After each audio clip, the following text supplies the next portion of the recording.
Hello, everyone. Welcome back to Black Pine Archives. Tonight, we brought you 9 deeply disturbing Appalachian middle-of-nowhere case files that made ordinary roads feel like traps and ordinary signage feel like bait.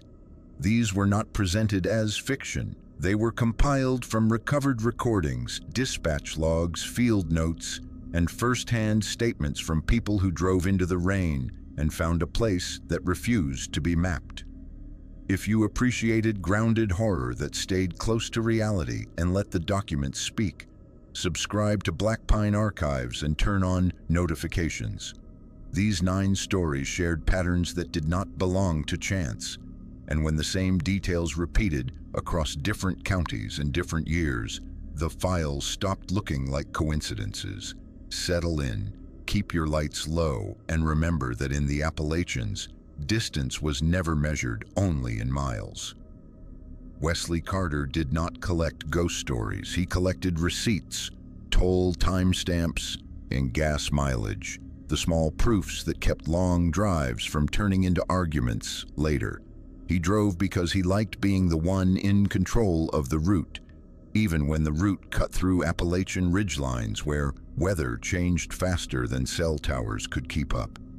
That night, he drove with 3 passengers, Lena Ortiz in the front seat and a married couple in the back, Jonah and Maris Bell. They were weekend travelers, not hikers, not campers, not people who enjoyed being stranded. Their trunk held a cooler, 2 overnight bags, and a paper atlas that Jonah had insisted on bringing as a joke. The joke did not survive the first hour of rain. The storm arrived like a wall.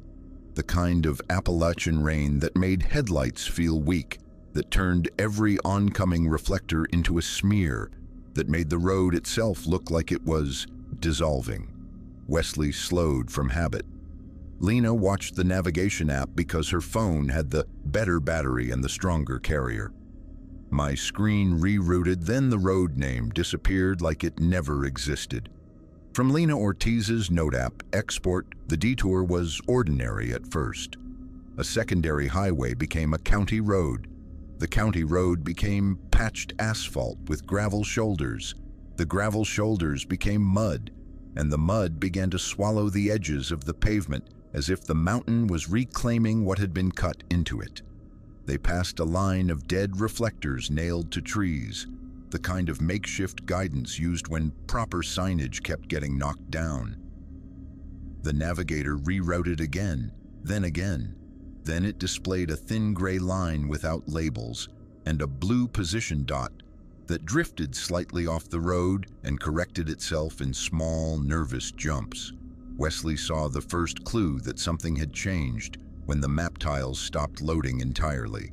The surrounding area became a blank field. No contour lines, no creek markings, no town names, as if the application had reached the edge of what it was willing to admit existed. The rain demanded shelter. That was why they took the next turn without debate. The tree line opened, and a cluster of buildings emerged in the fog, like a set built for a film crew that never showed up. It looked like a town assembled from leftovers. A diner with a lit sign that displayed no lettering, a gas station with working pumps and no brand, a low brick storefront with windows painted from the inside to look occupied, a motel-style building with a glowing vacancy sign and no nameplate. There were no street signs, no county markers, no route shields, only bare posts and reflective surfaces that suggested signs had been removed recently and carefully. It felt like a place that had been stripped of labels on purpose. From Wesley Carter's written statement, Wesley parked beside the diner because it was the only light that felt human. The moment they stepped out, the air changed. The rain softened into mist that clung to skin and fabric, and the sound of it became strangely uniform, as if it was being played through a speaker rather than falling from the sky. Inside, the diner smelled like coffee and wet denim and old fryer oil. It should have been comforting. Instead, it felt staged. They were not alone. 3 locals sat at a corner table, spaced like they were used to leaving room for something unseen. A fourth person stood behind the counter, hands resting on the surface in the posture of someone waiting for a cue. None of them wore anything distinct. No logos, no team hats, no local school hoodie. Even their jackets looked generic, the kind that could have belonged to anyone in any decade. The travelers tried to ask where they were. The answers did not land like conversation. They landed like the same line delivered through different mouths, identical in rhythm and restraint. The locals avoided direct identifiers. They avoided place names. They avoided anything that sounded like a date. It sounded like they were repeating a memorized sentence, and none of it answered the question. From Jonah Bell's statement, the lack of signal made time feel important. Maris checked her phone. It showed full bars for a moment, then the bars fell to nothing without transitioning through the usual struggle. Lena's phone did the same. Wesley's phone displayed a weak connection but could not load even a weather forecast. Jonah's phone, set to record a short clip for proof, captured something subtle and wrong. The system time shifted backward by exactly 1 minute, and the battery percentage increased instead of falling. The time went back 1 minute and the battery went up. I watched it happen. From Jonah Bell's recovered video narration, they paid for coffee they barely touched because leaving without completing the ritual felt risky. Wesley later described it as a superstition he did not know he had until it was activated, the same instinct that made people say thank you to an elevator or apologize to an empty room. They moved with careful politeness, like guests in a place that did not accept visitors. Outside, the mist had thickened. The town looked smaller in the headlights than it had looked on approach, as if distance compressed around it. Wesley started the car. The engine sounded normal, but everything else sounded muted, as if the fog absorbed frequencies that were useful to humans. The diner's pale glow sat behind them in the rearview mirror. It stayed there too long. It should have shrunk as they drove away. Instead, it receded without moving, like a painted light on a wall that their car could not actually reach. Wesley accelerated. The glow finally shrank, but it shrank in steps, not smoothly as if someone adjusted a dimmer. Then the road sign appeared. Wesley did not see it on the way in. He would have noticed reflective lettering at this distance. It was perfectly centered in the beams, clean metal, fresh post, no rust. The sign was not a welcome sign and not a county boundary. It did not name the place. It did not list mileage. It only carried a warning that made Lena inhale sharply enough to sound like pain. I saw a sign that said no name, no date, keep moving. From Lena Ortiz's recorded voice memo, Wesley braked hard enough to trigger the hazard lights. The hazards flashed in a steady rhythm because that was what hazard lights did. For a moment, the rhythm made him feel control return. Then the rhythm echoed. Behind them, in the fog, 3 cold white pulses answered the hazards, with a delay that was too precise. 3 flashes, a pause, 3 flashes again, not red, not amber, not the diffuse glare of another car. These flashes were clean, narrow, and aligned, as if they came from a fixed position at shoulder height in the woods. We flashed hazards, and something in the trees flashed back in the same pattern. From Wesley Carter's statement, they did not stop again. Wesley drove until the road broke into a fork that should not have existed. 2 identical lanes split around a stand of trees and rejoined a short distance later, like a loop designed to test whether a driver would notice. The pavement texture on both sides looked identical. Even the potholes matched. Lena watched the navigation app remain blank, the map a gray field with their position dot floating in open space. The fork happened again, a 3rd time, then a 4th. Each time, the same trees, the same reflective tacks on bark, the same shallow puddle at the apex of the split that caught their headlights like a small mirror. It felt like the road was copying itself. From Maris Bell's interview transcript, Wesley chose left, then right, then left again, trying to break the pattern with deliberate variation. The variation did not matter. The fog did not thin. The forest did not change.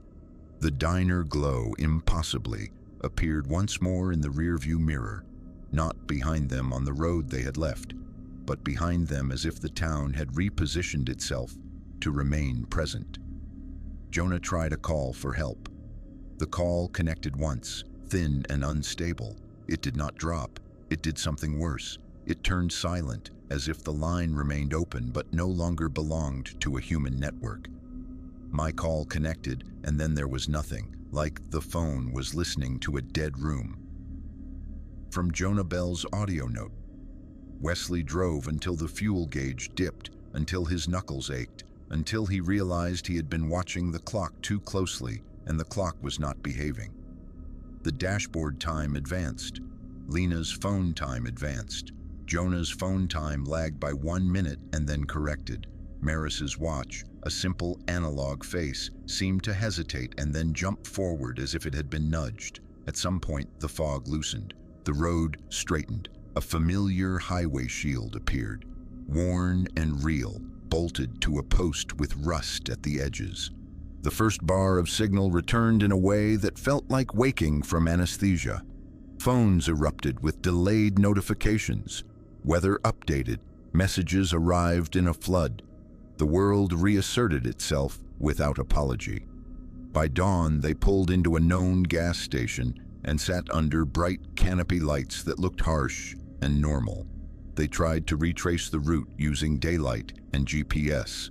The turnoff still existed, but it did not lead to a town. It led to a washed-out culvert, a dead end choked with brush, and a drop-off where water had taken the shoulder. There was no diner and no cluster of buildings. There were only trees and a damaged roadbed. From the roadside inspection log, the atlas did not help. The area where the town should have been showed only contour lines and a blank patch of forest. No listing, no dot, no name. They kept one piece of evidence that remained stubbornly physical: Jonah's corrupted video clip with the 1-minute time reversal, and Lena's voice memo describing the sign. The clip's metadata showed a gap that did not match the file length, a missing interval that could not be explained by a standard recording error. The file contained a discontinuity consistent with a missing minute. From the device extraction summary, weeks later, Wesley noticed something else when he reviewed the recording audio at home in silence.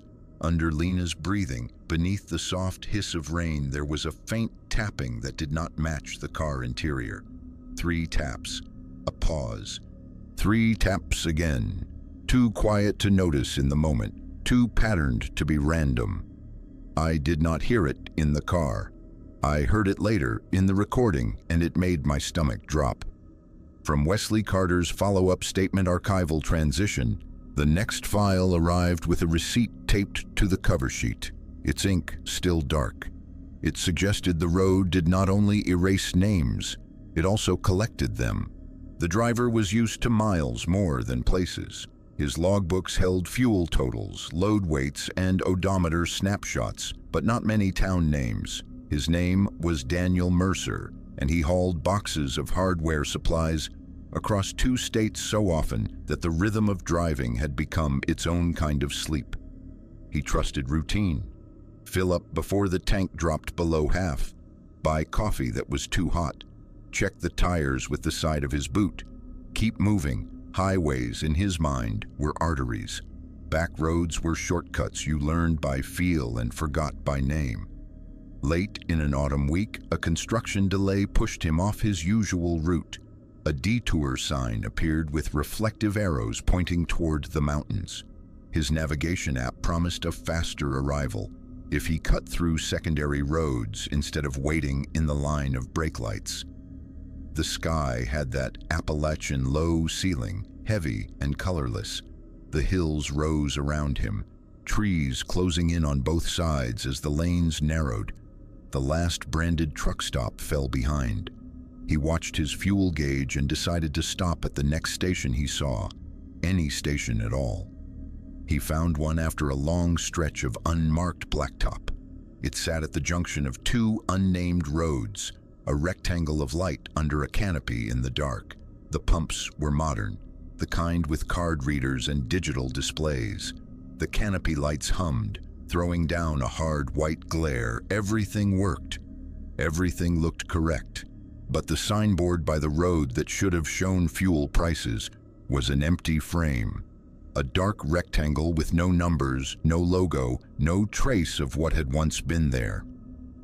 Daniel noticed that detail and filed it away, the way road people did. A bell chimed when he pushed open the door. Inside, the air smelled like coffee that had been on the warmer too long and cleaner that had never fully cut the grease. A single clerk stood behind the counter, hands flat, eyes on the middle distance until Daniel crossed the worn tile. There were no posters for lotteries, no promotional signs, no rack of local flyers. The cooler hummed, the fluorescent tubes buzzed. The clerk's shirt was plain, no name tag, no brand. It was the kind of space that should have been full of small, loud advertisements, and instead felt stripped. Daniel filled his tank first, paying at the pump with cash out of habit in places that made him uneasy. He stepped inside only to get a coffee and ask if there was a restroom. The clerk rang up the purchase with slow, practiced motions. Daniel asked for a receipt because he always asked for a receipt. The printer chirped. The paper slid out warm and crisp. He glanced at it, expecting nothing more than fuel amount and total. He read it once, then again. Then he held it under the harsh overhead light because he was suddenly not sure he was reading at all. The receipt listed a customer name in a field he had never seen on any fuel receipt before. It was his surname, Mercer, spelled correctly, with the middle initial he almost never used outside official forms. Beneath that line, the timestamp showed a specific minute that had not yet happened, a time 12 minutes in the future compared to the clock above the counter. My last name was printed where no name should be, and the time was ahead of us, not behind. From Daniel Mercer's recorded statement, Daniel checked the wall clock. It showed one time. He checked his phone. It showed another, a few minutes different, but still earlier than the receipt. The numbers refused to line up, and the receipt remained the outlier. He looked up at the clerk. The expression on the other man's face had not changed at all. No curiosity, no recognition, no smirk that would have turned the whole thing into a bad joke. Daniel asked in a voice tighter than he liked to hear from himself, "If the printer always did that?" The clerk answered, not with an apology or explanation, but with a short sentence delivered in a flat tone that sounded like it had been used many times. "It is already accounted for." From the transaction audio recovered from in-store CCTV, the wording lodged in Daniel's mind like a splinter. Accounted for what? Accounted where? He did not ask again. Some instincts put their hand over your mouth before your conscious thought can form the question. He left the coffee on the counter. He walked out with the receipt folded into his palm hard enough to crease it.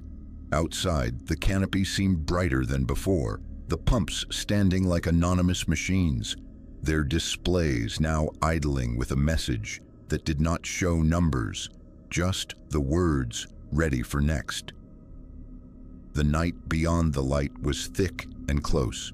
Rain had started at some point while he was indoors, a fine mist that made the world just blurry enough to feel distant. Daniel got into his truck, shut the door with more force than necessary, and started the engine. The station's glow filled his side mirror like a static image. He pulled out slowly, turned back onto the unmarked road, and let the station slide out of view behind a rise. The farther he drove, the more the encounter felt wrong, in a way that had nothing to do with fuel or coffee. He tried calling a co-worker to tell the story before it lost its edge. The call connected. He heard the first ring. Then the sound dropped out. Not to static, not to a recorded message, not to a busy signal. The line went completely flat, alive enough that the timer continued to count seconds, but with no audio on either end. Call connected for several seconds. Then there was nothing, like talking into a dead room. From Daniel's voicemail to his supervisor, he tried a different number. Same pattern, connection, silence. No click to mark a disconnection. He hung up manually, more unsettled by the absence of sound than he would have been by an obvious failure. He drove on, the road ahead bending through dark stands of trees that his headlights could not quite penetrate. The rain thickened, then eased, then thickened again. But his wipers kept the same pace because his hands did not seem to want to change anything. He kept glancing at his dashboard clock. It crept toward the time printed on the receipt.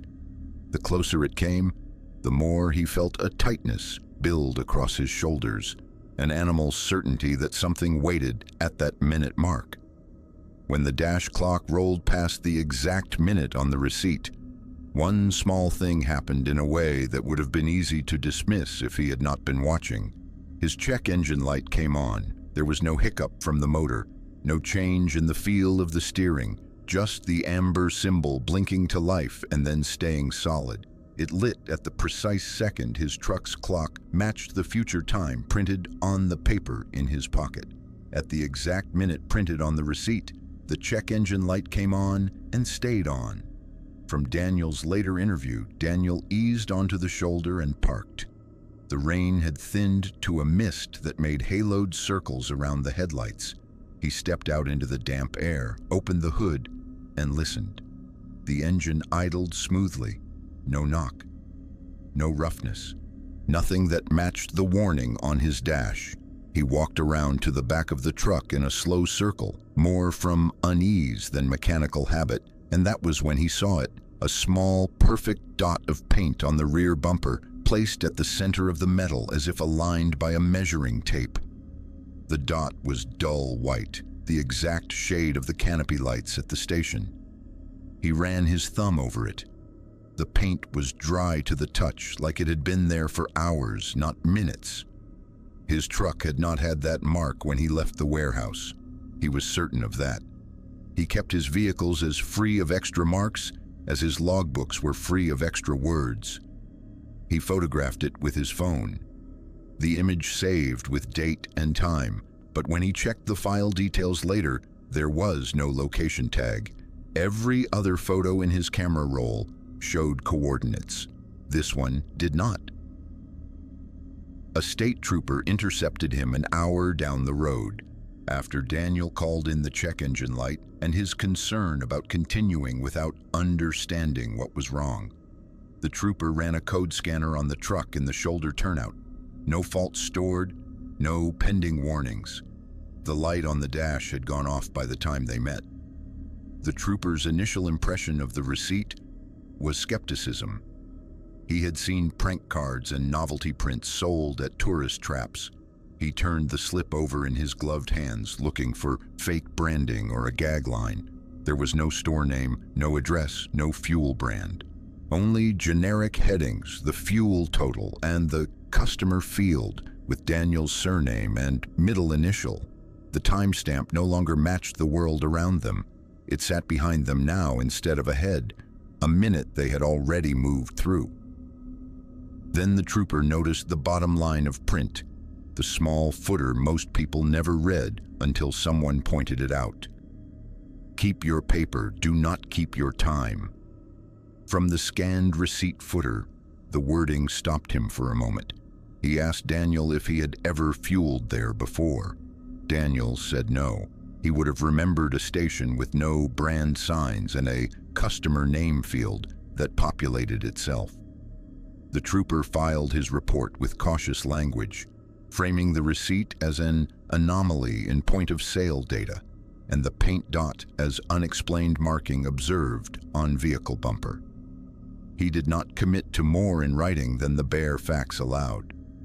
Daniel kept the receipt in a plastic sleeve tucked into the back of his logbook. Over the next months, he watched the thermal ink fade. Total, price, and time began to blur and pale as expected. The thin line with his name remained darker than the rest, refusing to vanish at the same pace. By the following year, the fuel amount and date were nearly illegible. His surname still stood out, a ghost line across the top. The truck was sold after a change in contracts. Its new owner drove different routes at first. Then one winter, chasing an alternate path around traffic, he followed a detour sign into the same low mountains. Days later, he brought the vehicle back to the shop with a minor complaint. A small white dot had appeared on the rear bumper after his last run, centered and precise, like someone had tapped it with a brush. He had never fueled at the unbranded station. He had never seen the receipt. The marker dot was in the same spot, and no one in the yard admitted to touching the truck. From the fleet maintenance log, Daniel heard about it third hand and did not go looking for the new driver. He had already given his statement once. The receipt lived in his filing cabinet, its ink almost gone except for that one line and the faint footer text. He checked it occasionally and felt the same tightness in his shoulders each time. The account files for that month's route showed one other detail that did not make it into official summaries. Between two waypoints logged by the truck's GPS unit, there was a gap of exactly 12 minutes where no position points had been recorded. The system showed the truck moving, the engine running, the driver on duty, and yet no map trace existed for that slice of time. The length of the gap matched the difference between the station clocks and the receipt's future time. System recorded a 12-minute interval with odometer change, but no GPS breadcrumb data. From the fleet telematics audit archival transition, the next case did not involve a register or printed ink at all. It began with a single square of light on a ridgeline where no homes were marked, a window that shone like a beacon from a place that was not supposed to be there. The hiker's name in the incident paperwork was Thomas Keene. He was not inexperienced. He worked a weekday office job in a lowland city and spent his weekends chasing elevation, logging Appalachian loops in a notebook where he graded trails for slope, mud, and payoff views. He understood what got people into trouble on mountains, and he considered himself cautious enough not to join their numbers.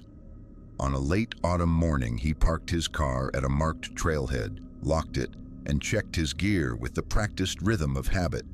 Water, snacks, rain shell, headlamp, a folded paper map in a zip bag, a small compass clipped to his pack strap, the kind of kit that meant he did not rely on his phone alone. The plan written in his notebook was simple: a day loop to a minor summit, back by dusk.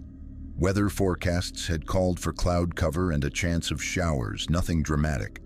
The ridgeline above him was a gray smear through bare branches and evergreen crowns, the kind of muted view that made people underestimate how fast conditions changed up high. The trail climbed hard from the first switchback, rocks slick with old leaf mold, laurel thickets that hugged the path, sections where the ground tilted in a way that made every step a negotiation. Thomas moved steadily, letting his breathing find its pace. He checked his watch, checked the map, took comfort in the small confirmations that the world was still behaving as mapped. By early afternoon, the sky thickened. Clouds drew down until they sat on the ridgeline like bruises. Mist formed first, then fog, a wet density that wrapped the trunks and branches and shortened the world to a tight circle around him. Sound changed with it. Bird calls faded. The constant distant murmur of valley traffic disappeared. His own footsteps sounded too close. He decided not to push the summit. The written route had options. Prudence meant taking the lower connector and looping back toward the trailhead before visibility dropped more. He turned at what he believed was the correct junction and began descending. That was where the mountain began to refuse his expectations. Trailblazes that had been frequent on the way up became scarce. He realized he had not seen one for several minutes. The switchbacks started to feel like copies, The same curve around the same outcrop, the same leaning birch with a scar in the bark, the same flat rock that looked like a step and then tilted underfoot. He stopped twice to listen and heard his own movements echo back with a slight delay that made his skin tighten. He tried to correct by compass, by slope, by the way water should drain.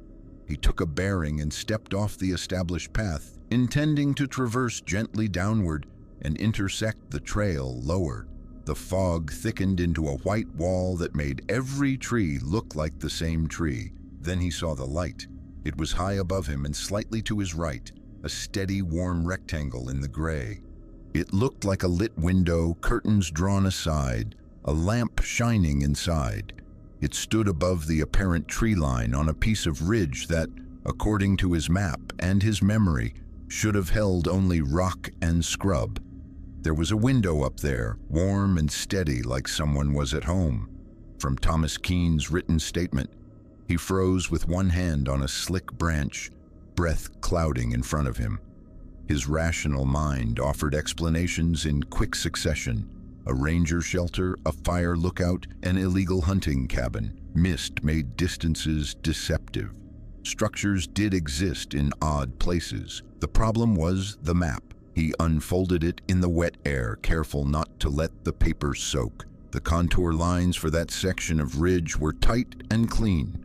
No side trail, no spur, no building symbol, no notation of any structure at all. He made a choice that many lost hikers have made before him. He decided a light meant people, and people meant safety. The trail had stopped behaving. The window seemed to offer a fixed point. He angled toward it, pushing through laurel and saplings that had never seen pruning. Branches snapped under his weight with sharp, wet reports. The ground turned from packed duff to loose stone and exposed roots. Several times he had to brace a hand against the earth to steady himself, feeling cold moisture seep through his glove. The light stayed where it was, neither closer nor further, always high, always at the same apparent angle, as if the mountain was adjusting around his approach to keep it in view. After what his watch would later suggest was nearly an hour, the fog thinned in front of him in a way that felt less like weather and more like a curtain being drawn. He stepped into a clearing. The house sat there as if it had been placed from above. It was not a cabin. It was closer to a small modern home, its siding clean, its windows clear, its porch steps unweathered. The roofline was sharp, the shingles dark and uncurled. Porch railings held no peeling paint. There were no moss stains, no leaf piles, no spider webs in corners. It looked like it had been finished yesterday. There was no driveway, no gravel turnaround, no path, no power lines marching down the hill, no visible water source, no cistern, no tank, no satellite dish, no antenna. The clearing grass grew close around the foundation, without the usual churn of vehicles or foot traffic. A smell hung in the air that did not belong to that elevation. New sawdust and wet lumber, undercut by a faint metallic tang like damp nails or cold tools. He circled the structure once, keeping a cautious distance, eyes scanning for any sign of construction activity. There were no pallets, no leftover bricks, no scrap boards. The ground at the corners showed no crushed soil, no pile of displaced earth from a dug foundation. It was as if the house had been lowered into place without weight. He recorded an audio note on his phone, partly for the record, partly to hear his own voice. I cannot find any kind of access road, and there are no tracks around the house at all. From the first phone audio note, the front door stood closed but not locked. The knob turned easily under his hand. Inside, the air was warm, too warm for the chill outside. His breath stopped fogging the second he crossed the threshold. The interior was furnished like a display model, a couch wrapped in thin plastic, a table with 4 chairs, their legs resting on unscuffed flooring, a lamp in the corner that was on, casting the same warm light he had seen from the ridge. There were no personal items, no shoes by the door, no mail on a counter, no dust. A television sat against one wall. It was an older model with a thick frame, but the screen was on. Gray static filled it, not the scattered flicker of random noise, but a dense moving field. In the center, a line of text appeared for a few seconds, then vanished, then returned, blinking at a regular interval. The message was short and felt like an instruction not intended for him. Do not speak the date. From Thomas Keene's later recounting of the screen text, every instinct he had told him to leave immediately. Instead, he took out his phone and snapped a photo, hands shaking enough that the image blurred at the edges. He backed away from the television, from the couch, from the warm air that felt used but not by anyone presently there. A clock on the wall above the kitchen doorway read 1 time. His watch read another, several minutes apart. His phone displayed a third, behind both. The discrepancy made his stomach twist. He checked the settings and saw nothing wrong. The devices simply disagreed. He stepped back outside, expecting to see his crushed brush path leading away from the clearing. The fog had thickened again while he was inside. It stood at the tree line like a solid wall. The broken branches and matted undergrowth he had created were there, but when he tried to follow them for more than a few yards, they seemed to curve, bringing him back to the same side of the house. He walked the perimeter twice. The clearing edge did not offer a clean exit. Every attempt to step into the trees left him disoriented, brought back near the porch without a clear memory of having turned. His second audio note captured the shift in his tone. The light is still on. It feels like the house is waiting for something, but there is nobody here. From the final audio file before corruption. When he checked that file later, after it had been recovered, the timestamp did not match the phone's internal log. The clip identified itself as recorded at a time that had not yet occurred, according to the system clock. The gap was small, but it was there. At some point, Thomas left the clearing. How, the records do not say. The search and rescue timeline placed his last known contact at the trailhead register in the morning. When he did not return by nightfall, a call came from a family member who knew his route plan. Ground teams were organized overnight. They began searching at first light. They found his car in the gravel lot, locked, windows up. His pack sat in the trunk, zipped and unused, which suggested he had left in more of a hurry than his logs would normally allow. His phone was not in the vehicle. Searchers swept the marked trail, then expanded into adjacent drainages. Fog kept rolling across the ridges in pulses, slowing progress and shortening visibility. For 2 days they combed slopes and hollows, blowing whistles, calling his name, finding nothing more than old boot prints and the sign of previous seasons. On the 3rd day, a volunteer spotted an object half buried in a creek bed, far below the ridge Thomas had attempted. It was a phone sealed in a cracked case, screen spiderwebbed but intact enough to power on after drying. The device held several short audio notes and one photo taken in a dim interior. The files had no location data. The metadata field that usually stored coordinates was blank. The photo showed a living room area with plastic-wrapped furniture. In the corner, the television screen was captured mid-blink. The text on the screen was not the same phrase Thomas would later describe in his statement. "We keep what you give us." From the recovered image file. The search teams made an attempt to locate the house based on the photo and rough directional estimates. They climbed toward the section of ridge where a structure might have been, given the angle of the original view of the light. They found no building. They did find a clearing that had not been on any of their maps, a bare patch of ground just below the crest. Grass there lay flattened in a sharp-edged rectangle slightly larger than a small house footprint. The soil in that rectangle was disturbed, looser than the surrounding earth, as if something heavy had been set down and then lifted away. The after-action report noted the clearing and labeled it with a neutral term, area of interest, no physical structure present.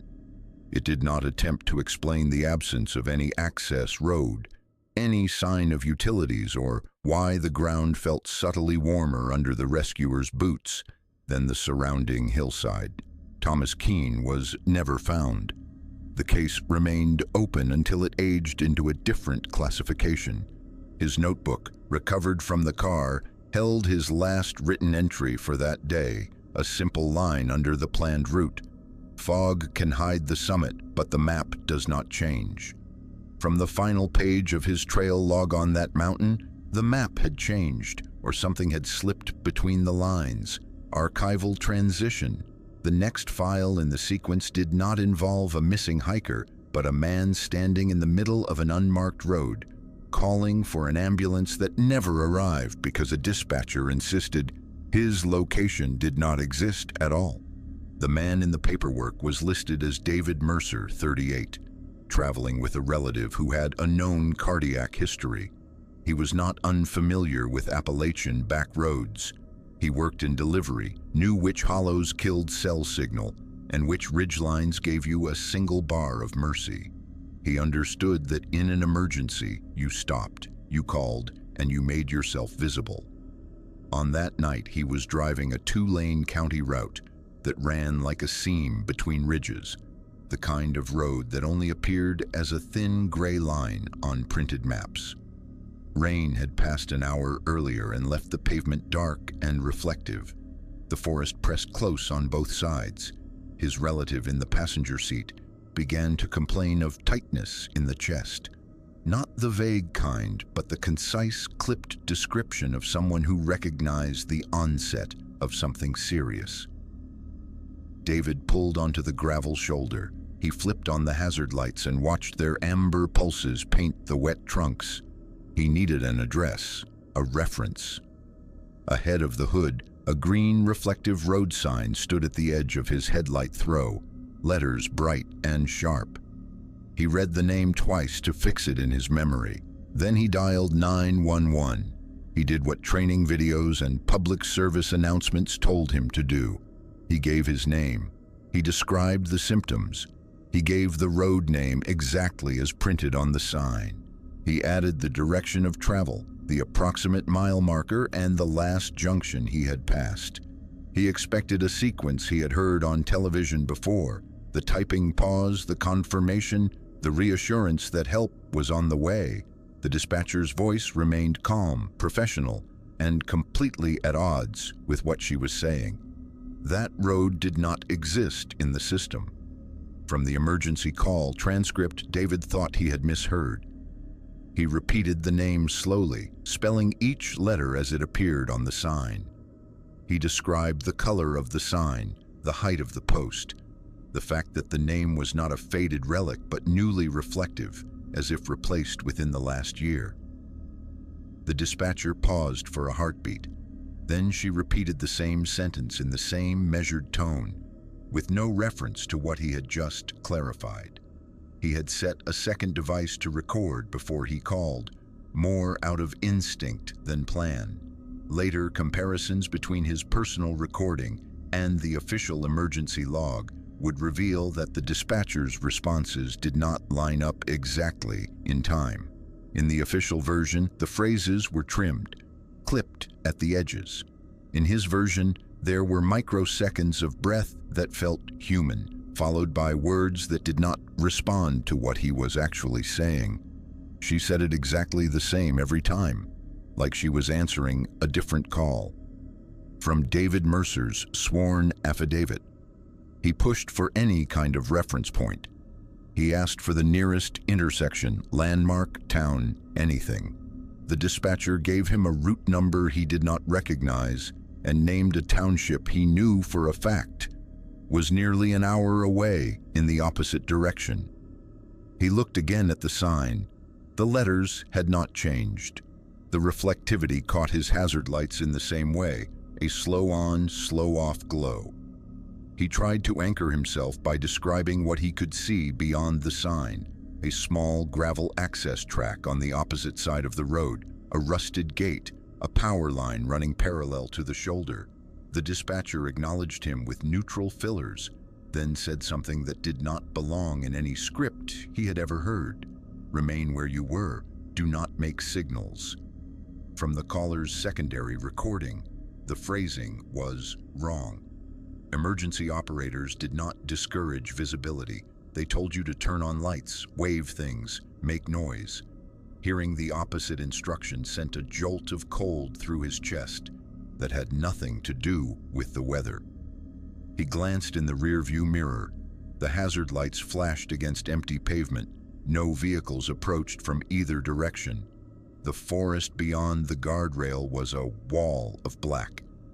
He obeyed for perhaps 30 seconds, torn between the authority of the voice in his ear and the labored breathing beside him. Then he made a different decision. He told the dispatcher he was driving toward the nearest known town and ended the call without waiting for permission. The line did not disconnect in the usual way.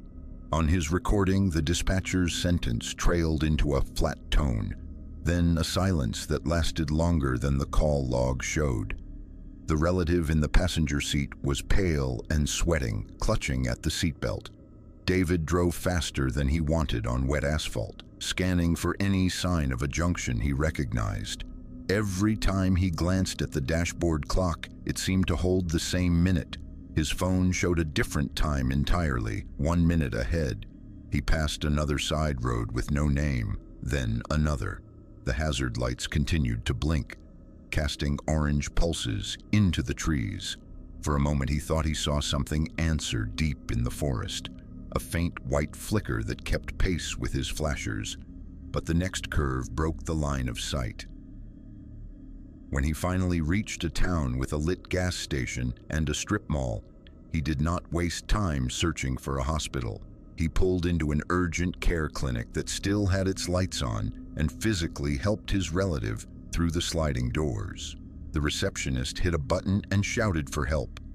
Nurses wheeled a gurney into the lobby. A clock on the wall behind the desk read, "1 time."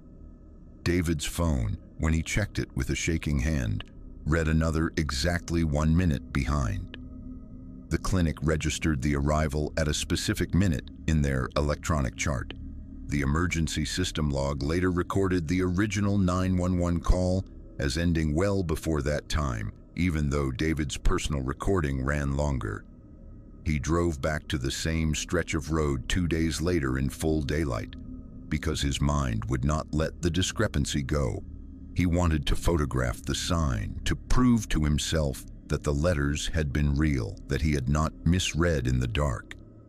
He found the shoulder easily enough. He recognized the shape of the tree line, the small gravel access track, the rusted gate. The green sign was gone. In its place stood a bare metal pole with no plate attached. At its base, the soil was disturbed, lighter and looser than the surrounding ground. Someone had dug recently. Someone had filled a hole. Disturbed soil suggested recent post-removal. From the responding deputy's field report, the deputy had been sent after the fact, once supervisors noticed the unresolved flags on the system. He stood with David on the shoulder and listened to the account, then walked the ditch line, noting the difference in dirt texture. He saw something else that the report mentioned only in a single neutral sentence. On the backside of the bare pole, at about chest height, a small white circular dot of paint had been applied. It was perfectly round, the edges clean, not yet faded by weather. It looked like a survey marker, the kind road crews sometimes used, but there were no other markings in view. David reached out and scraped it with a fingernail. The paint came away soft, still tacky under the skin.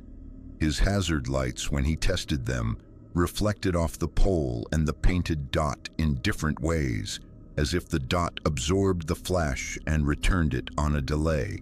He checked his phone photos later at home.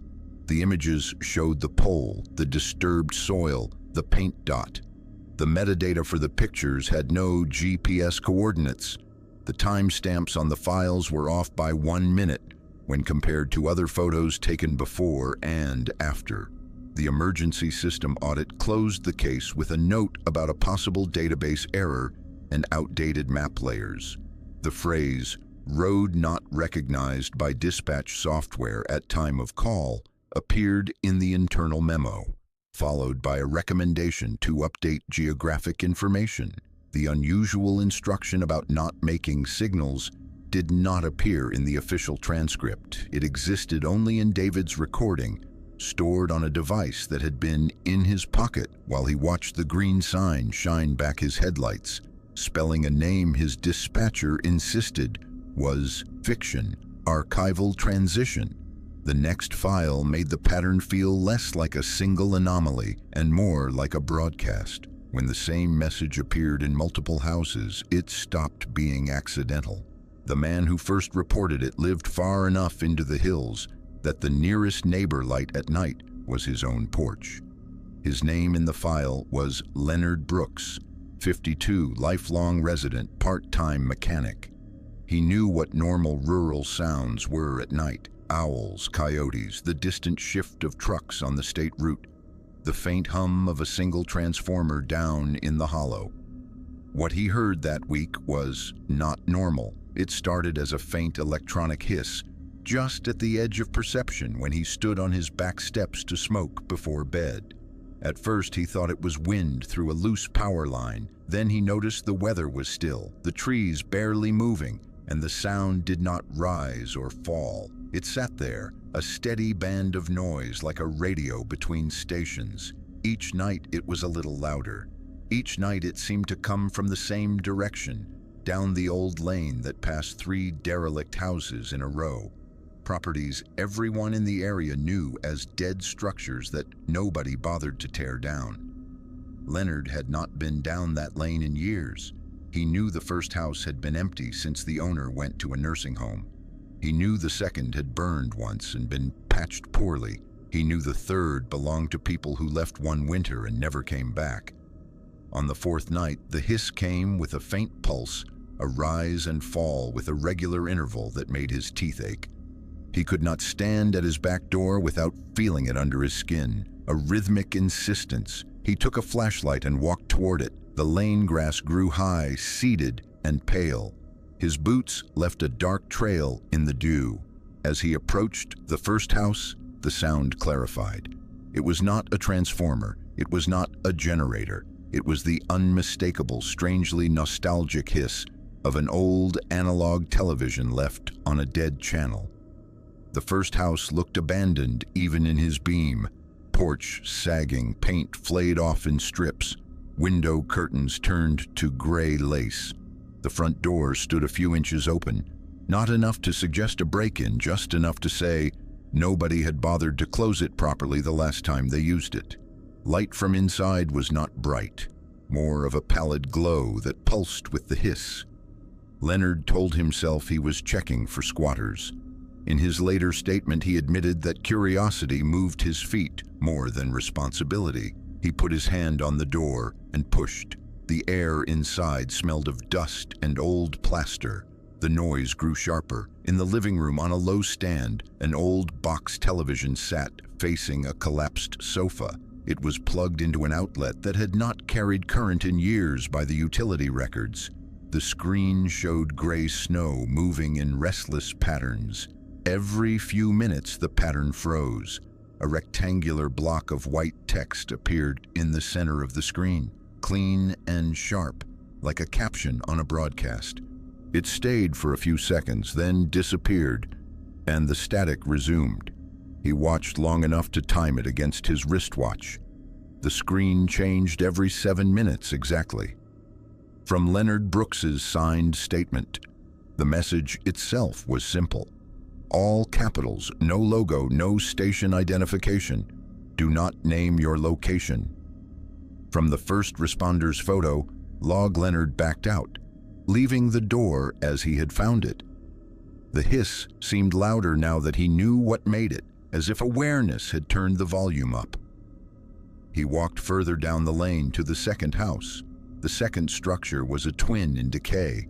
Porch railing broken, roofline sagging on one side, a window boarded haphazardly. The front door was closed but not latched. The same pallid light leaked around the frame. He did not have to touch the knob to know a television was on inside. The sound pushed through the old wood. He stepped in just far enough to see. Another television, different model, same size, sat in the front room. It too showed gray static. It too paused at the same interval to show the same sentence. Leonard felt the hairs on his arms lift when the timing aligned with the first house, as if both screens were driven by a shared heartbeat. By the time he reached the third house, the sound felt like it lived under his skin. The third building looked as though someone had left in a hurry. One kitchen chair tipped on its side, visible through the window, a curtain torn as if grabbed. The front door hung fully open. Inside, a third television glowed in an otherwise dark room. This one sat on the floor, close to the wall, cord snaked into an outlet that should have been as dead as the others. The hiss was louder here, compressed by the smaller space. Leonard raised his watch and counted. The message appeared 1 minute before he expected it. He checked again to be sure he had not miscounted. The cycle was not aligned with the others anymore. It had drifted, or it had stepped out of sync on purpose. He left the house and walked home under a sky that held no stars, only a low cloud ceiling that seemed to press down. The hiss followed him most of the way, before finally fading behind tree trunks and distance. He called the sheriff's office from his kitchen, speaking carefully to make it sound like equipment trouble rather than superstition. A deputy arrived near midnight. In the report, he was listed as Deputy Cole Watson, 31, 3 years with the department. He drove down the lane with Leonard in the passenger seat, both men listening through the open windows. The hiss was waiting. Cole recorded everything on his body camera.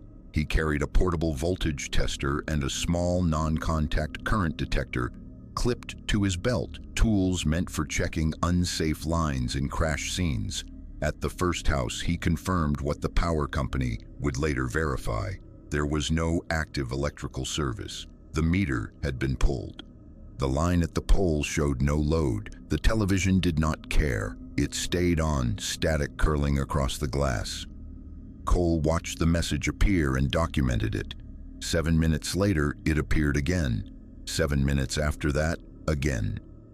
He noted something else. The televisions did not show a channel number or any on-screen display at all. No volume indicator, no settings bar, no sign this was coming from a conventional broadcast. In his field notes, he wrote that the devices behaved like receivers tuned to a signal that does not originate in any known band. The official file reduced that sentence to a neutral line.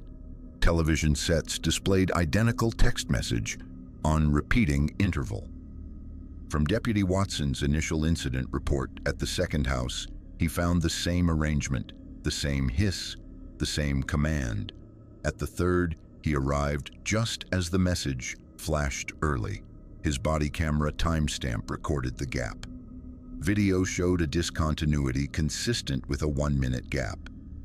From the evidence handling note on review, the footage from the third house contained a jump. The audio recorded 7 full minutes of hiss, then cut abruptly to a new segment without any visible camera movement, as if 1 minute of tape had been removed cleanly. The file length and the device's running time disagreed by exactly that span. Cole searched the rooms by flashlight, calling out clearances on his radio, even though he already knew nobody was inside.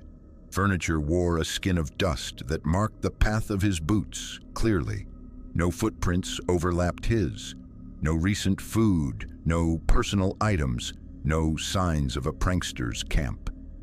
He unplugged one of the televisions as an experiment.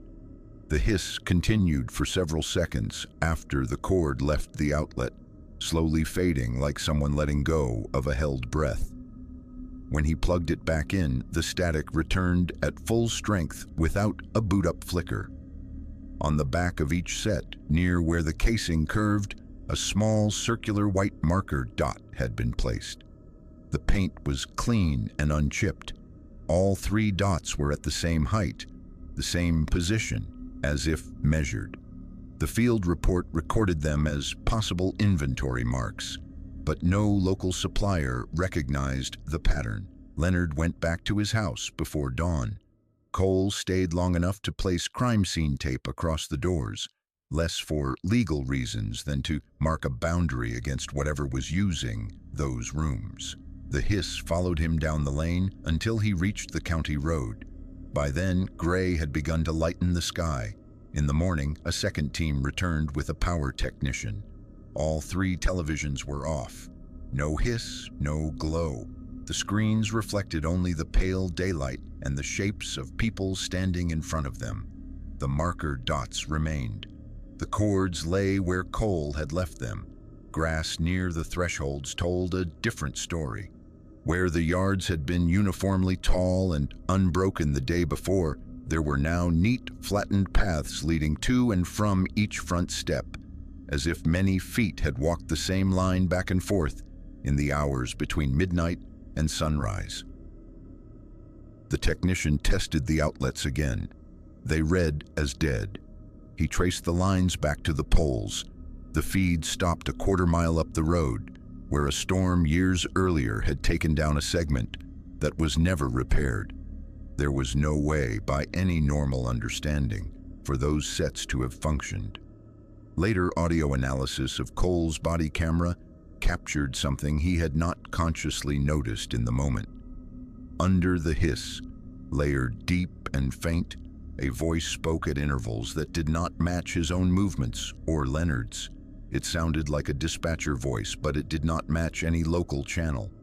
From the deputy's supplemental report, the voice was calm, genderless, and repeated a short sentence that could not be fully reconstructed from the noise. Fragments were clear enough to suggest intent. One partial phrase recurred in several segments. Location received. The televisions were removed to evidence storage. Within days, all 3 sets were reported as non-functional. They would not power on in the controlled environment of the county facility. The marker dots on their backs flaked away at a touch, leaving no residue. Back on the lane, the houses settled into stillness again. The sagging porches remained. The rotted curtains hung unmoved. At night, Leonard stood on his back steps and listened. The usual rural sounds returned, filling the space where the hiss had been. For several weeks, nothing else happened. Then one night he woke to silence so absolute that it felt like a sound by itself. A vacuum where crickets and night birds and distant engines should have been. He went to the door and opened it to a darkness that looked thicker than the absence of light. No hiss reached him from the 3 houses. What he did see just once was a soft, synchronized pulse of white light behind 3 separate sets of windows down the lane, as if 3 screens had lit up in perfect unison for a single second and then gone dark. Archival transition.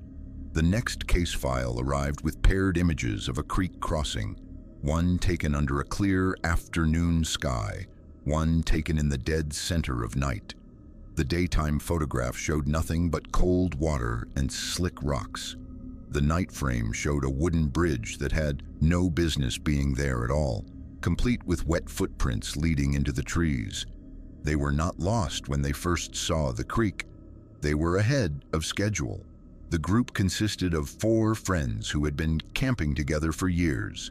They knew how to read a paper map, how to estimate daylight from the color of the sky, how to tell a harmless dead end from something that simply felt wrong. They were driving narrow Appalachian back roads, looking for a place to camp away from the usual crowded pullouts and pay sites. Late in the afternoon, they found a shallow creek cutting across a narrow gravel track in a low valley. The water was cold and clear, running over slick stone. On both sides, trees leaned in like an audience. There was no culvert, no guardrail, no constructed crossing at all. It was the sort of place where you either parked and walked or turned around. They parked on the near bank and walked the line of the creek in both directions, boots sliding on mossed rock, checking for any kind of bridge. There was nothing built over that water, just stones and logs and current. From the joint written statement, they took a photograph in daylight, partly for reference and partly out of habit. The image showed only water, rocks, and the far bank rising into timber. One of them marked the spot on a folded topo map with a pen, a small circle, and a note. Good sound, maybe camp nearby. Cloud cover thickened sooner than expected. The valley darkened in the gray way mountains have of ending afternoon without warning. They chose to make camp on the near side of the creek rather than push across wet rocks with full packs. They set up tents within earshot of the water, cooked a simple meal on a stove, and listened to the creek change voice as the temperature dropped. The sound deepened, grew louder, as if the volume slide had been nudged upward by a hand. After dark, fog moved in, a ground-hugging, cold vapor that swallowed the beam of a headlamp at a few yards. The creek noise grew so loud that it became difficult to talk without raising their voices. They started to worry about rain upstream, about the possibility of the water rising suddenly. One of them suggested they move the tents a little higher, just in case. To do that, they would need to cross to the other side, where the slope looked safer. They followed their earlier footprints back toward the crossing, lights low, counting steps to stay oriented. When they reached the place where the gravel track broke at the bank, they stopped. The creek was still there, but it was no longer empty. A wooden footbridge now spanned the water from bank to bank, as if it had been lowered into place while they boiled coffee. The bridge was narrow, built from thick planks laid side by side, their surfaces dark with moisture rather than rot. Rope handlines ran along both sides, anchored to posts set into the soil with a competence that suggested experience. That bridge was not there when we checked in daylight. It was new and wet, and it did not belong.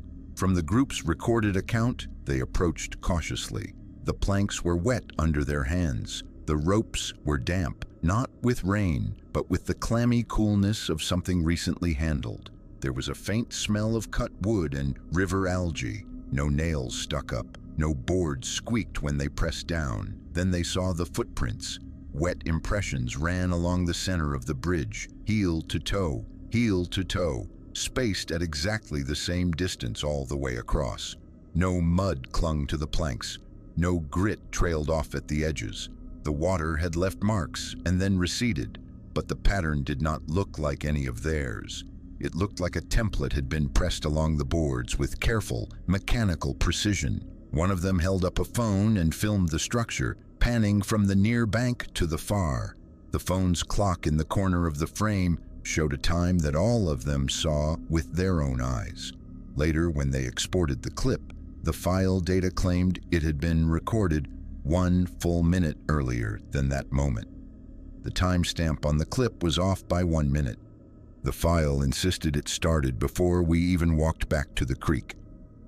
From the device extraction summary, behind them the fog closed like a curtain, erasing their campsite from view. The louder the water sounded, the less the air seemed to move. They had two choices: cross the new bridge or stand at the edge of rising noise and pretend that the water would respect their caution. They crossed. The first step onto the planks felt wrong in a way that was not physical. The wood did not flex excessively. The ropes held. The wrongness came from a sense of being acknowledged, as if something on the other side had been waiting exactly for this weight. Midway across, they heard it, a metallic tapping, faint under the rush of water. 3 sharp strikes, a pause, then 3 more, the sound of metal on metal traveling through cold air from somewhere out in the dark. It matched no natural rhythm. It matched no animal movement. It matched a code. 3 taps, a pause, 3 taps again, like someone was repeating us. From an audio note made the following morning, they froze. The tapping stopped. For several seconds, the only sound was the water and their own breathing. When they resumed walking, the tapping resumed as well, always at that same pattern, as if the bridge itself were being counted. At the far bank, one of the rope posts held a small wooden tag, cut from a branch and sanded smooth. Letters had been burned into the surface with a slow, careful hand. Crossed quietly, the tag was dry, despite the hanging mist. The burned letters were fresh, edges still faintly sharp instead of softened by weather. They obeyed. They completed the crossing without speaking, without calling to each other, communicating only with looks and small gestures. The tapping ceased as soon as the last boot left the final plank. On the far side, a narrow path waited in the trees, a line that none of them remembered seeing earlier from the bank. The path was marked not by carved blazes, but by small white dots painted at shoulder height on trunks. Each dot the same size as the next, each perfectly round. The paint glowed faintly under their headlamps, neither truly reflective nor truly dull. They followed because there was nothing else to follow. The path did not lead them back to their car, though they had been certain of their general direction. It wound along the contour of the hill, then cut upward. Their watches and phones disagreed quietly on the time as they climbed. They tried to check the map, but the coordinates did not align with any marked trail. The fog thinned only when they reached a flat bench higher on the slope. There, against the trees, stood a building that did not belong in the woods. It was a small roadside motel structure, the kind that should have sat beside a highway, not in forest. The parking area in front of it was bare dirt, smoothed as if by tires that were no longer present. The sign above the office door showed a frame where a nameplate should have been. But the panel itself was blank. The windows were lit from within. The rooms looked made up, beds turned down, lamps on. No vehicles were parked anywhere. No generator hummed. No road connected to it from the direction they had come. They stopped at the edge of the clearing, all four suddenly aware of how far they were from the ordinary world. The bridge behind them waited unseen. Later, when investigators processed the group's phones and cameras, they confirmed the time drift on the bridge video. The extraction software also flagged a brief audio anomaly just after the 3 metallic taps. A fragment of what sounded like a dispatcher's voice on an emergency channel, buried in the noise for less than a second, too short to transcribe but long enough to suggest a system listening. Field officers who went back to the creek in daylight found no bridge. The banks showed no footprints, no post holes, no rope fibers snagged on rock. The only disturbance was a line of flattened grass near the place the group had photographed. The officers took their own photograph at midday. It showed only water and stone. By the time their image was logged that evening, the file metadata had shifted by 1 minute, as if something on that road refused to agree on when things happened. Archival transition.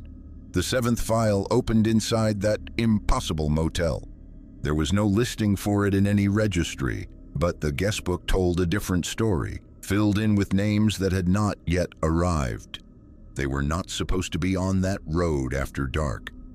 The group had planned a simple weekend loop through the mountains, a marked campground, a familiar gas stop, and then home. But a rockslide warning rerouted them onto a narrower state route, and from there they chased detours until the pavement felt older and the reflector posts appeared farther apart. Rain turned from scattered drops into a steady curtain. Fog built in pockets that their headlights could not punch through. The fuel gauge slipped lower than anyone liked. Their phones disagreed about how far the nearest town was. When they saw the motel, it looked like rescue. It sat in a shallow cut beside the road, a 1-story strip of rooms facing a cracked parking lot. A single neon sign glowed in the wet air, but the glass tubing was blank. No word, no logo, just white light in the rough shape of a rectangle. The taller pole that should have held the motel's name showed only an empty frame. There were no cars in the lot. Every window had a curtain drawn, but thin light leaked around the edges, the soft amber of bedside lamps. The office sign above a corner door was a simple painted board that read only "Office" in block letters, no brand, no franchise. They parked anyway because the rain was starting to pool, and the thought of sleeping in the car made their backs hurt in advance. Inside the office, the air was warmer than outside and smelled faintly of old coffee and dry paper. A bell sat on the counter, polished from use. A pegboard behind the counter held a neat series of hooks. On several hooks, small manila key envelopes hung in a row, each one written on in careful handwriting. Their names were on those envelopes, full names, first and last for each of them. One had a middle initial that he almost never used. The letters formed with the same quirks they recognized from their own writing. Our names were already on the key envelopes when we walked in. Not just the right names, but the right spellings. From the surviving member's deposition, they waited listening for the rustle of someone moving in a back room. No footsteps came, no office door creaked. The only sound was a low electrical hiss under the silence, the kind of background noise you only noticed when everything else was quiet. On the counter lay a hard-bound guest book, its cover worn at the corners.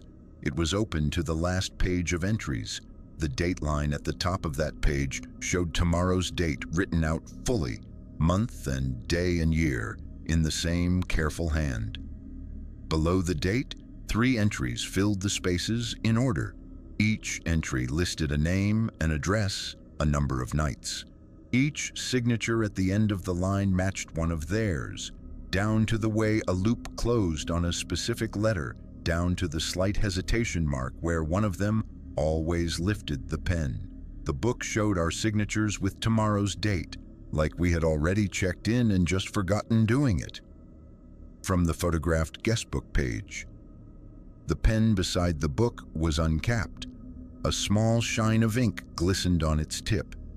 When one of them lightly touched a signature with a fingertip, the line smudged. The motel's wall clock read a time that was off from every phone by exactly 1 minute. The clock's second hand ticked smoothly, never stuttering. When they checked their phones against each other, the devices disagreed by seconds, but all agreed the clock was behind. They should have left. Instead, they made the decision tired people make when shelter presents itself with rules already written. They told themselves it was a weird marketing gimmick, that the guest book had been filled in by a bored clerk, that the envelopes were a coincidence or some kind of reservation system that had misfired. They took the envelopes with their names, slid out the brass keys, and walked the short exterior corridor to their assigned doors. Each door had a small white circular dot of paint on the jamb at shoulder height, the same size and placement on every room. This feels like we already stayed here and are doing it over. From a voice memo recorded in the bathroom that night, the rooms were almost identical. Thin carpet, a bedspread with a muted pattern, a single landscape print on the wall that looked like it had been chosen by someone who had never seen the mountains in person. The bedside clocks in both rooms were unplugged, yet their digital faces glowed with the same time as the lobby clock, still 1 minute behind their phones. They plugged in their chargers. They laid out damp clothes to dry. One of them turned on the television and saw nothing but gray static. There was no channel guide, no number display, just a shimmer of noise that made the air feel thicker. They shut the televisions off and went about their routines. Showers, exchange of next day plans through the wall. The sound of the rain outside changed to a softer hiss. Sometime after midnight, all of the televisions in the building came on at once. Every room door had a thin gap at the bottom. Through that gap, a band of gray light spilled into the hallway carpet. The static sound rose in a chorus, perfectly synchronized. In each room, the screen showed gray noise for several minutes, then froze. A line of white text appeared against the static, held for a slow count of 7, then vanished. the static resumed. The text was simple. Do not signal. Do not date. From a motel room video capture. The cycle repeated every 7 minutes. The surviving guest later recovered a short clip from one of the room televisions on his phone. The clip's file data stamped it as starting 1 minute earlier than the phone's system clock had shown at that moment. He tried to turn the television off during one of the static segments. The power button responded. The screen went dark. Exactly 7 minutes later, the television clicked back on by itself, bypassing the remote entirely, its own cycle stronger than the control. At some point in the early morning hours, the hallway security camera captured a section of something no one could quite name. The motel's digital recorder was an old model that used rolling storage. Investigators pulled the drive later and found continuous footage of the office and hallway for the night in question, with one exception, a gap of exactly 1 minute in the hallway file. The footage showed the corridor empty, both occupied rooms with their doors fully closed. The timestamp read 3:10 a.m. The image skipped, and when it returned, the timestamp read 3:11 a.m. In that resumed frame, one of the guest room doors stood open a few inches. No person was visible walking away. The camera did not show any glitch icon. The second hand on the corridor wall clock had advanced normally across the missing time. Video showed an unexplained 1 minute gap and a change in room door position with no visible movement.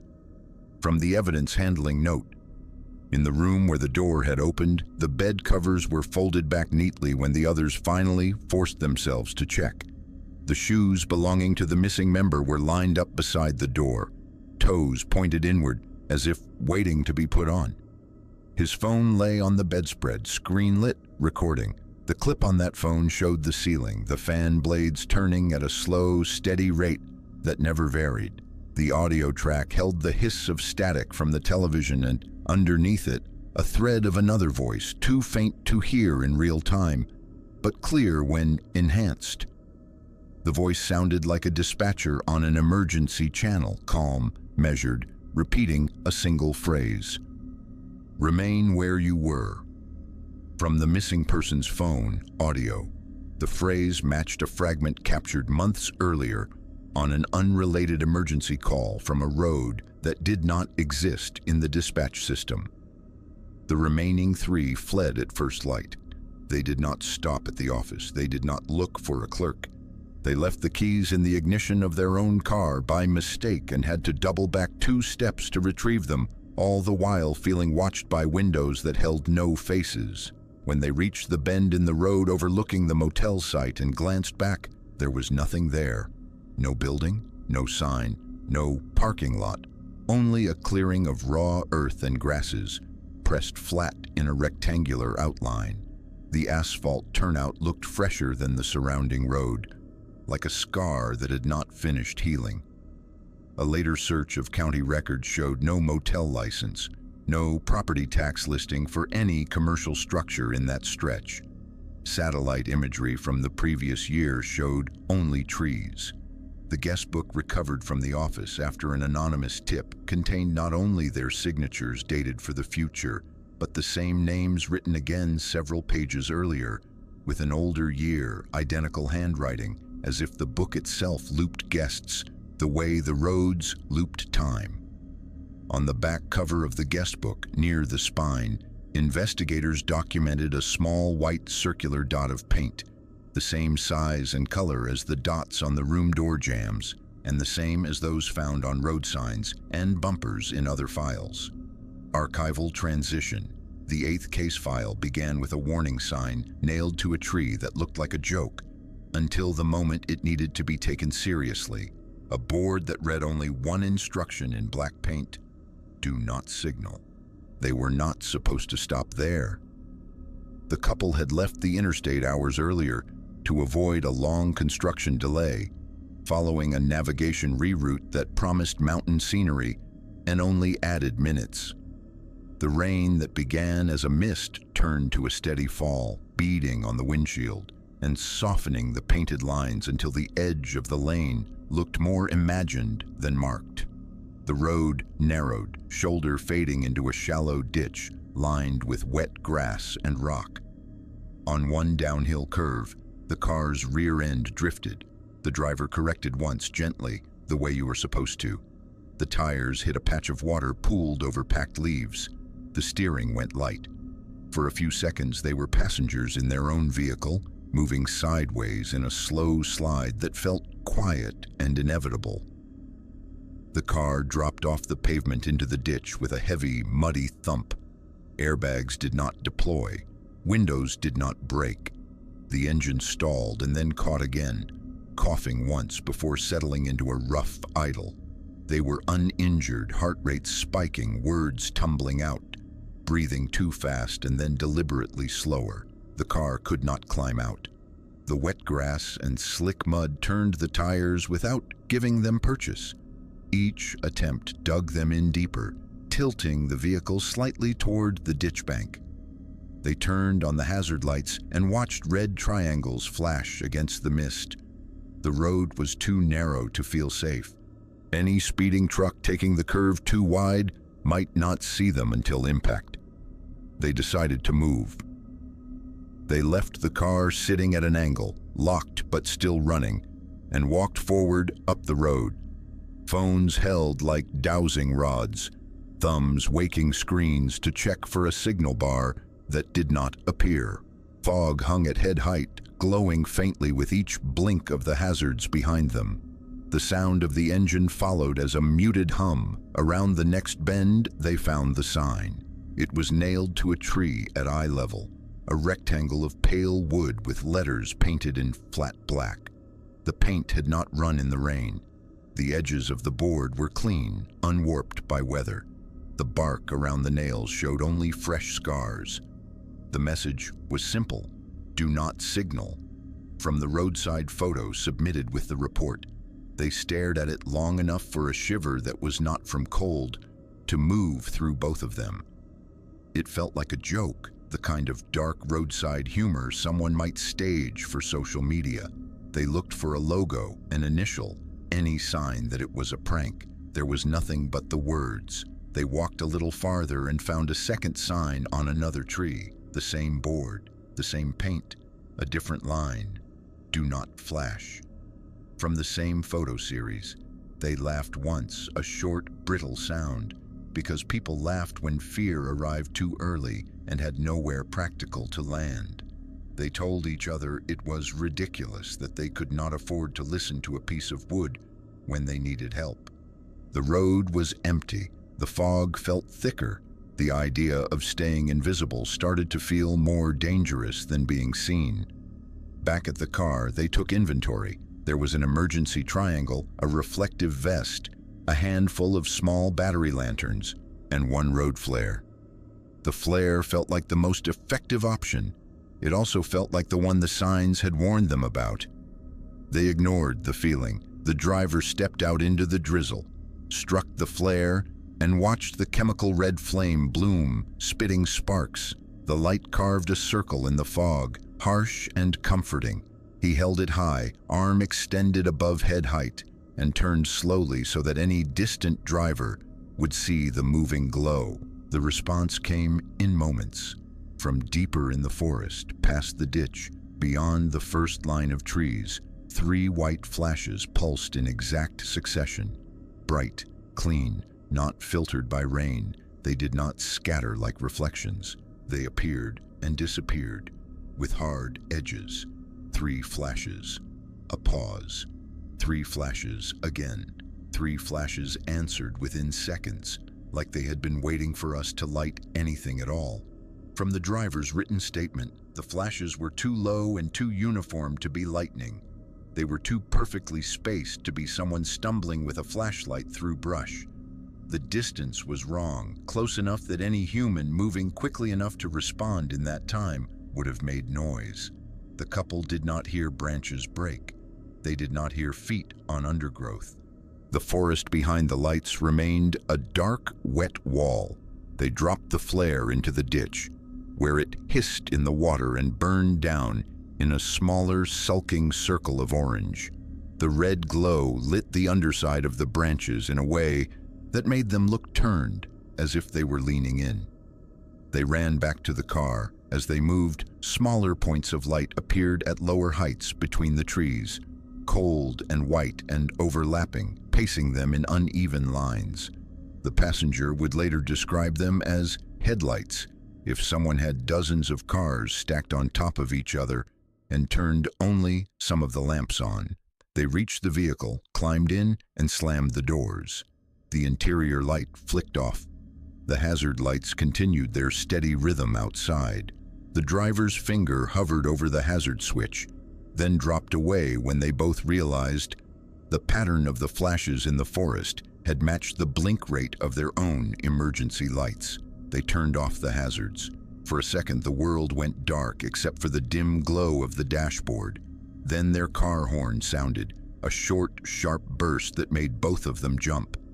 The driver's hands were in his lap. The keys were in the ignition. The steering wheel was still. The horn blasted again, a short, controlled beep, as if someone were double tapping it with practiced pressure. Then silence, then another single pulse. The horn started going off in little bursts by itself. I was not touching the wheel. From the passenger's memo outside, cold white light flared 3 times, answering each horn blast with flashes from the trees. Between sets, there were breaths of dark so complete that the couple could not see their own hood. The passenger fumbled with her phone and opened a recording app, speaking in a voice that stayed level only by effort. She described the sounds, the pattern of the horn, the way the car seemed to respond to something unseen.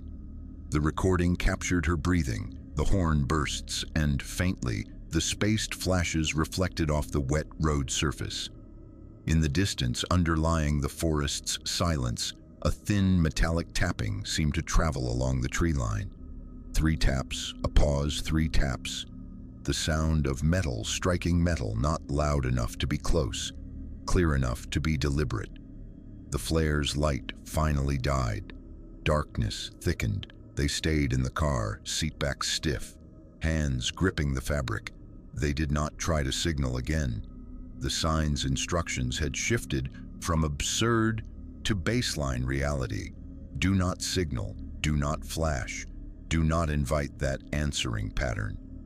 At some point during the long, dark stretch before dawn, the driver's phone regained a single bar of service for less than a minute.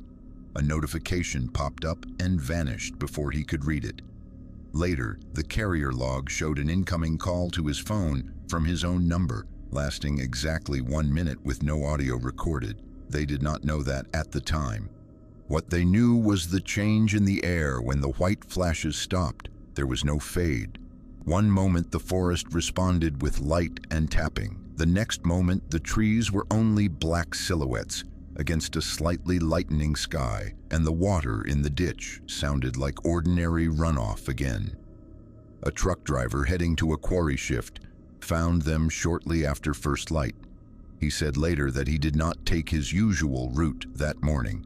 A flagged closure farther down the main road sent him up the narrow cut where they sat half in the ditch. He saw no flare smoke. He saw no other vehicles. The car horn did not sound while he was present. When the couple pointed to the tree where the first sign had been, the board was gone. Only fresh nail holes remained in the bark, 4 dark punctures where fasteners had been. Below them, someone had painted a small circular white dot about the size of a coin, a perfect shape with no runs, no drips, no weathering.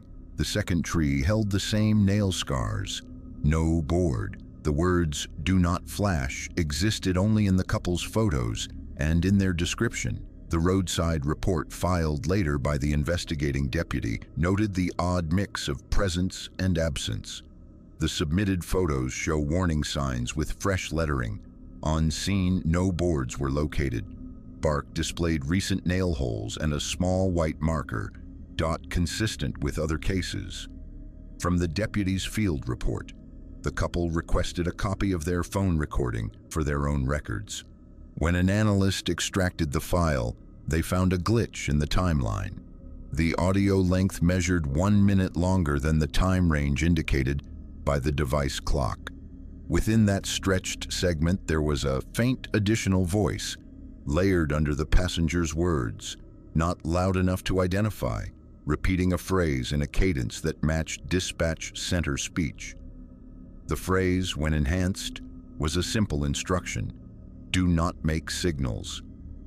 From the audio analysis summary, it matched a sentence captured months earlier on an emergency call from a vanished road. Archival transition. The final file began at the edge of escape. Hikers walked toward a highway they could hear and never reach, until morning revealed that the road itself had been taken out of the world and buried smooth under grass. They did not plan to camp. The group had meant to be home before midnight, back on the interstate and out of the narrow mountain curves that made radio stations vanish and headlights feel too small. But the fog rolled in heavy near the ridgeline, swallowing reflective paint and chewing the beam of their high beams down to a short yellow tunnel. Distances shrank. Landmarks blurred. At some point, the driver admitted what everyone else already knew. Pushing on in those conditions meant trusting luck more than skill. They pulled off at what looked like a generous gravel shoulder beside a state route. The highway was concrete certainty in both directions, a pale stripe bracketed by guardrails and runoff ditches. They could hear the occasional rush of a passing truck, like a reminder that they were still connected to other people's plans. They made a quick choice. They pitched a small tent a few yards beyond the shoulder, under trees that dripped fog and old rain. The vehicle stayed where it was, nose pointed along the highway, ready to merge back into morning traffic as soon as visibility returned. They ate cold snacks, checked their phones, and watched their signal bars flicker between weak and absent. One of them recorded a short note before trying to sleep, more out of habit than fear. We camped right off the highway. I could hear trucks go by. It felt temporary. From the surviving witness statement, they slept in shifts, hoping someone would hear an approaching engine before it reached their parked vehicle. The night felt longer than it should have. At some point, the sound of traffic thinned, then stopped altogether. No engines, no horns, only wind moving through branches and the soft hiss of distant water. By the time a gray light bled into the tent walls, their sense of relief came ready-made. Morning meant clarity. Morning meant they could pack up, step back onto pavement, and follow the familiar line of the highway to somewhere with coffee and cell towers. They unzipped the tent and stepped out into air that smelled of wet earth and fresh-cut vegetation. The highway was gone, not broken, not washed out, not covered by rockfall. Where there should have been lanes of asphalt and a painted center line, there was a wide strip of level ground covered in new grass and bare soil, running in a clean, unnatural band through the trees. The gravel shoulder where they had parked was gone, replaced by dirt that looked recently turned and tamped. The road was gone. It was grass and fresh dirt like a cover-up.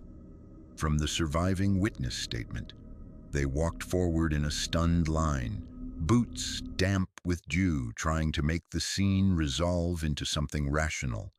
The strip of earth continued in both directions, unnaturally uniform, its width identical to the absent highway. No old ruts, no cracked edges, no scattered chunks of broken pavement in the immediate path. A few yards into the tree line, they found the pile. Chunks of asphalt, some still holding faint traces of yellow line, were stacked in a low wall, as if someone had pried the road up in slabs and set the pieces aside. The edges bore tool marks rather than the random fractures of weather or impact.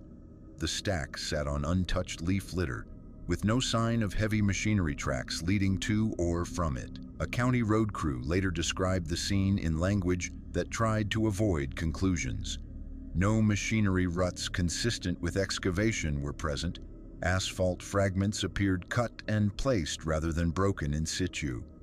From the road service assessment, one member of the group took out a phone and opened a map application, expecting the familiar blue dot on a gray ribbon. The map displayed the route number. It displayed a stylized line where the highway should have been. Their marker floated in a blank, untextured void beside it, as if the device could not decide whether they were on the road or off any mapped surface at all. My map went blank right where the highway should be. From the extracted phone note, he tried to drop a pin. The app froze, then redrew with their position, pushed a short distance away in an area labeled with nothing. No road names, no contour lines, just empty shading. They agreed to follow the erased highway on foot, reasoning that it had to intersect something real eventually. For the first several minutes, the illusion almost worked. The flatness of the strip, the parallel tree lines on either side, the instinctive sense of walking in a corridor made by human intention, all combined to suggest that the pavement was still there, hidden under some temporary cover. But there were no mile markers, no posts where reflectors should have been. The familiar furniture of a road was gone. The smell of turned soil was too strong. After some distance, they spotted small white dots of paint on tree trunks at regular intervals, a pattern they had seen in other files without knowing they had. The dots sat at shoulder height, perfectly round, leading away from the buried highway at a shallow angle. The group took them as an invitation or a guide, not yet recognizing them as tags in a system that did not care about human categories. They followed the painted marks along a narrowing path. The sound of water grew louder until they emerged at the bank of a shallow creek. The stones in the streambed were slick and dark. On the far side, the white dots continued up the opposite hill. They looked for the bridge they had heard about in another story. In daylight, there was none. There were wet footprints on the near bank, however, a series of evenly spaced impressions that did not match any of their boots. The prints began at the water's edge and stopped in mid-stride, as if whoever had made them had stepped off into nothing. They did not cross there.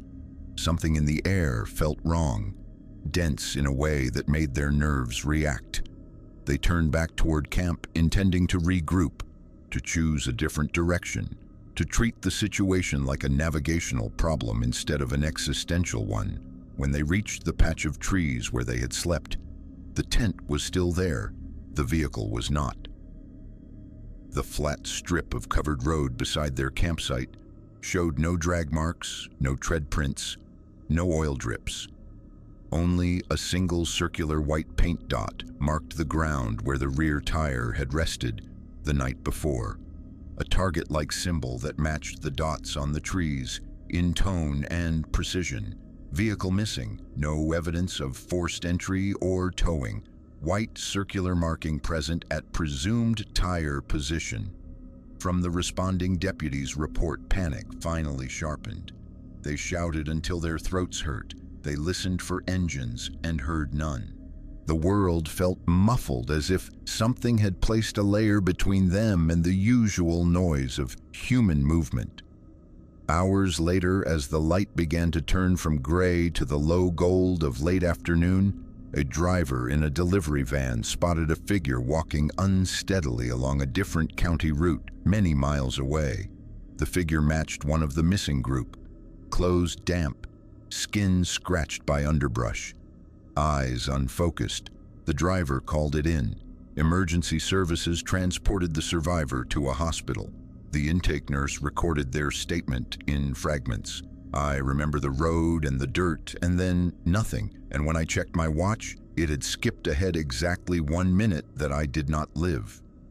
From the hospital intake narrative, the survivor insisted that the missing minute felt longer than an hour, that it held a stretched silence and a sense of being observed without any clear form. They spoke of hearing something like a dispatcher's voice in the absence, calm and repetitive, saying a phrase they could not fully recall once they were back under fluorescent lights. The investigation that followed could not locate the other members of the group. Search teams walked the grassy strip where the highway once lay, probed the edges of the forest, and followed the line of white paint dots until they faded into older markings used for trail surveys. Final archival note. Across 9 Appalachian case files, the same motifs reappeared without direct contact between witnesses. The missing minute, the blank map, the 7-minute broadcast cycle, the 3-and-3 response pattern, the small white marker dots, the calm, repeated phrases delivered in voices that sounded more like service operators than strangers in the woods. No single report proved a unified cause. Together, they suggested a system that did not hunt with claws or teeth, but with procedures, signage, receipts, schedules, and rules that turned the remote parts of the mountains into an interface. If one of these stories stayed under your skin, consider which case file felt closest to something you have seen yourself, and whether you noticed the repeating patterns before this final account. If you want more documented accounts from places where roads do not always lead out, and where the most dangerous thing in the forest might be whatever answers when you try to call for help, stay with Black Pine Archives.